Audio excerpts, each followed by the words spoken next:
Neste momento, para as considerações finais do Simpósio Internacional Inovação, Fintech, Economia Verde e Crédito do Carbono, convidamos a membro da Comissão Especial de Crédito de Carbono do Conselho Federal da OAB, doutora Natasha Schmidt.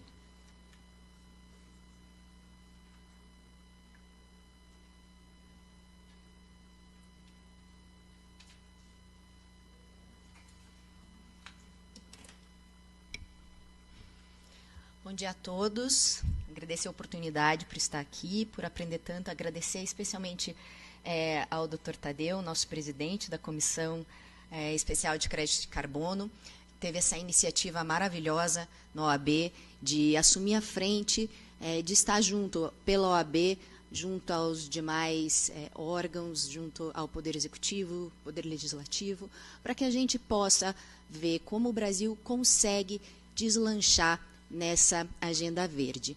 E também parabenizar, foi uma masterclass aqui que nós tivemos do Dr.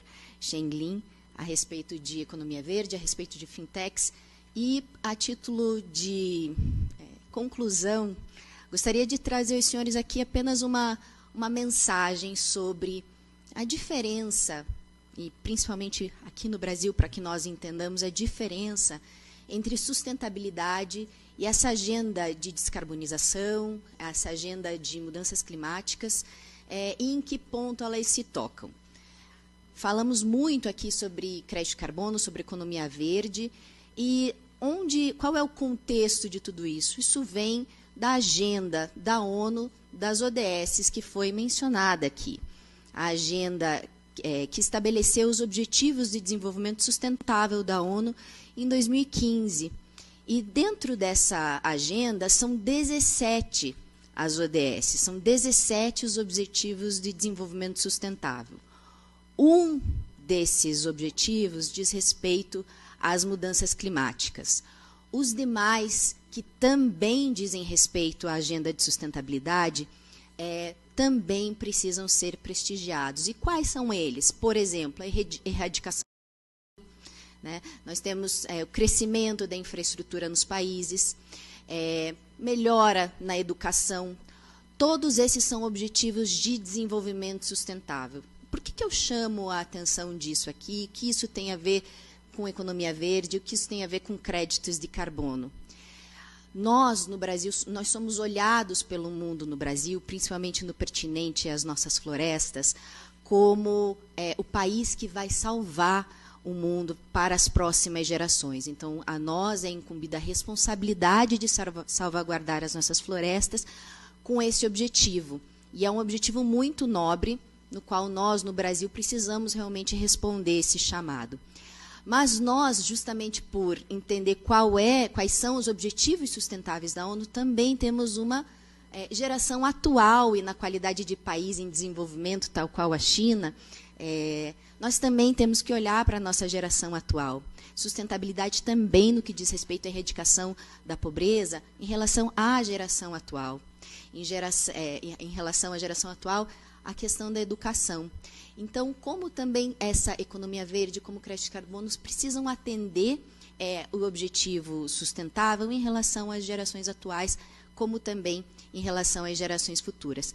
E nisso, saiu um estudo muito recente do Banco Mundial precificando o que seria a nossa Amazônia em relação a créditos de carbono.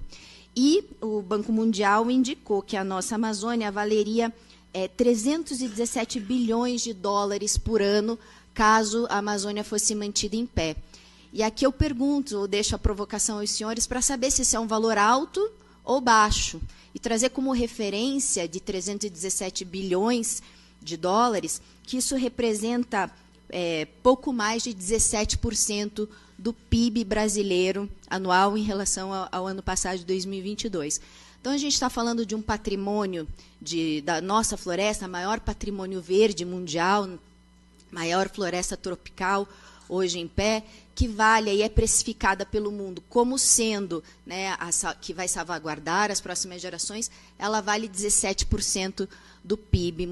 Então, é necessária uma reflexão em relação à precificação da nossa floresta no Brasil, Em relação, por exemplo, ao PIB dos Estados Unidos, ela vale aí pouco mais de 1,3% do PIB dos Estados Unidos. Então, é apenas isso mesmo, que a manutenção da nossa floresta em pé, que tem um custo de desenvolvimento importante aqui, mas será que é isso apenas que a nossa floresta em pé ela representa? Qual é a capacidade em relação à biodiversidade da nossa floresta? Precificação da biodiversidade, hoje ela é praticamente impossível, né? As oportunidades que a biodiversidade da nossa floresta geram para o movimento civilizatório do mundo, para a ciência, através, por exemplo, do biomimetismo.